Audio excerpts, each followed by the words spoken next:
លោកគ្រូក៏ដូចជាសួស្តីអ្នកទាំងអស់គ្នាចឹងថ្ងៃនេះដែរខ្ញុំនឹងមកធ្វើការបង្ហាញពីរបៀប host static website នៅលើ AWS ហើយចឹងមុននឹងចូលដល់ការ host website នៅលើ AWS យើងក៏មកស្វែងយល់អំពីNginx ចឹងអ្វីទៅជា Nginx ចឹង Nginx គឺជា software មួយដែលអាចធ្វើឲ្យអាចធ្វើការជាមួយនឹង HTTP web server reverse proxy ក៏ដូចជា content cache ហើយនឹង load balance និង TCP ក៏ដូចជា UDP proxy អញ្ចឹងចំពោះអ្នកដែលគាត់ចាប់ផ្ដើមគឺអ្វីដែលគួរយល់មុនគេគឺ Nginx ហ្នឹងដែលមិនត្រឹមតែបង្ហាញពី web page ទេក៏ប៉ុន្តែវាក៏អាចជួយសម្របសម្រួលទៅលើ traffic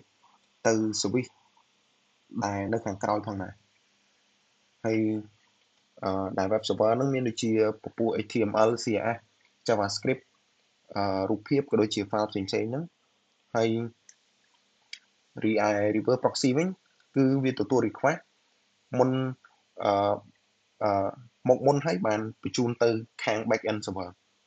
ហើយ load balance គឺជាអ្នកដែលចែក request ទៅ server ជាច្រើនហើយTLS termination ហ្នឹងគឺជាការបញ្ចប់ HTTPS ឬក៏ TLS ហ្នឹងនៅ Nginx មុននឹងចូលទៅ back end ហើយ static content delivery គឺជាការបម្រើ static file បានលឿននិងប្រើ resource តិចអញ្ចឹងហេតុអ្វីបានត្រូវប្រើ Nginx ហ្នឹងគឺដើម្បីប្រើ event driven architecture ដែលសមស្របសម្រាប់ concurrent connection ជាច្រើនមានន័យថាដែលវាសមស្របសម្រាប់ការ request ពី user ហ្នឹងច្រើនដងក្នុងពេលតែមួយហើយ configuration syntax គឺសាមញ្ញជាង web server មួយចំនួនហើយសមត្ថភាពល្អក្នុងការបម្រើ static file ក៏ដូចជា proxy request ហើយមាន ecosystem ល្អនិងឯកសារផ្លូវការជាច្រើនអញ្ចឹងចូលដំបូងគឺបន្ទាប់ពីយើងបាន connect ជាមួយ AWS តាម Gitbase ហើយគឺយើងចូលមក command ដំបូងគឺអញ្ចឹង command ទី1ហ្នឹងគឺ sudo apt install nginx -y អញ្ចឹងដែលយើងដឹងថា sudo គឺដើម្បីសុំសិទ្ធិ administrator ហ្នឹងឬក៏ជា root user ដំបូងនៅក្នុងការតឡើង software អីចឹងទៅហើយ apt install nginx គឺជា command មួយសម្រាប់ប្រើឲ្យ Linux ហ្នឹងទាញឬក៏តឡើងយកនៅ nginx package ហើយ -y គឺសម្រាប់ឲ្យ server ហ្នឹងឆ្លើយតបថា yes ដោយស្វ័យប្រវត្តិនៅពេលវាចង់សួរបញ្ជាក់ក្នុងការទាញយកដែលយើងចាប់បាច់ចុច enter ច្រើនដងចឹងទៅហើយបន្តមកទៀតcommand បន្ទាប់ទៀតហ្នឹងគឺជាការ enable ទៅលើ nginx ដែល command ហ្នឹងគឺ sudo systemctl enable nginx ដែល systemctl ហ្នឹងគឺជា command មួយសម្រាប់គ្រប់គ្រងទៅលើ background service ឬក៏គេហៅថាdaemon ហ្នឹងនៅលើ Linux ហើយការប្រើ enable nginx គឺជាដើម្បីកំណត់ទៅលើ nginx web server ដែលដំណើរការដោយស្វ័យប្រវត្តិតែម្ដងនៅពេលដែល server ឬក៏ AWS instance ហ្នឹងរបស់យើងត្រូវបាន reboot ឬក៏បើកឡើងមកនឹងជា command ទី2រីឯ command ទី3 command បន្ទាប់ទៀតហ្នឹងគឺ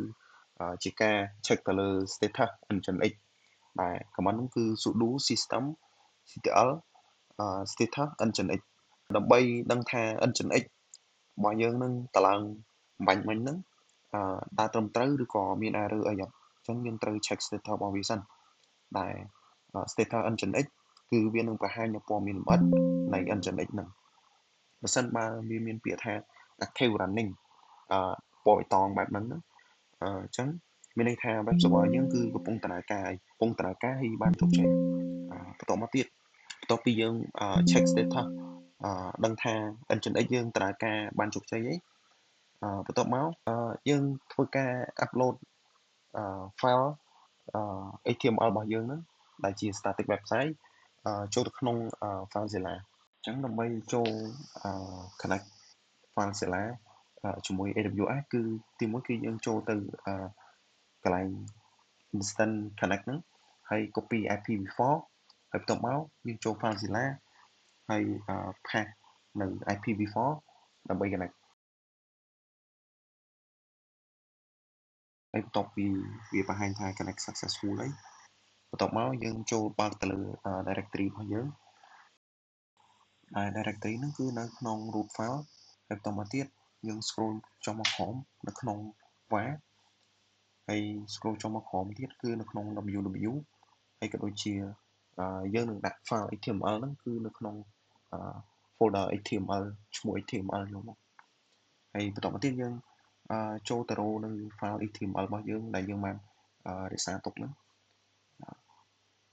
ហើយបន្ទាប់មកយើងចូលទៅក្នុង folder HTML ហើយបន្ទាប់មកទាញ file HTML ហ្នឹងចូលទៅក្នុង folder HTML មួយហ្នឹងហើយបន្ទាប់មកយើងរងចាំឲ្យវាបង្ហាញថា successful ហើយហើយបន្ទាប់មកយើងមកវា comment បញ្ជាក់ថាតើ file ហ្នឹងបាន upload ចូលទៅក្នុង directory មួយហ្នឹងហើយអញ្ចឹង cd យើងចូលទៅកាន់ var www html ហើយយើង list មើល file ហ្នឹងអញ្ចឹងឃើញថាមាន file ពីរហើយ index.html ក៏ដូចជា index.nginx ហ្នឹងហើយបន្ទាប់មកយើង pass IPv4 ដែលយើងបាន copy នៅក្នុង AWS ហ្នឹងនៅកន្លែង instant connect ហ្នឹងហើយបន្ទាប់មកយើង pass ចូលទៅក្នុង browser របស់យើងហើយនៅពេលយើង pass នឹងដែរគឺប្រកាសណាវានឹងមកដោយទាំង HTTPS អញ្ចឹងដោយសារយើងអត់ទាន់មាន license ទេក៏យើងក៏ត្រឹមតែប្រើទៅលើ HTTP ធម្មតាអញ្ចឹងយើងត្រូវលុបកន្ទុយ S ចេញបានវាត្រូវការទៅលើ website របស់យើងអញ្ចឹងការ host static website នៅលើ AWS គឺមានតែប៉ុណ្្នឹងទេអរគុណលោកគ្រូដូចជាអរគុណអ្នកត